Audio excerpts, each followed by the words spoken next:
قال كم لبثتم في الأرض عدد سنين قالوا لبثنا يوما أو بعض يوم فاسأل العادين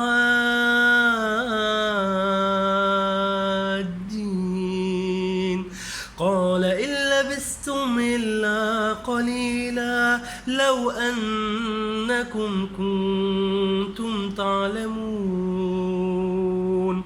أفحسبتم أنما خلقناكم عبثا وأنكم إلينا لا ترجعون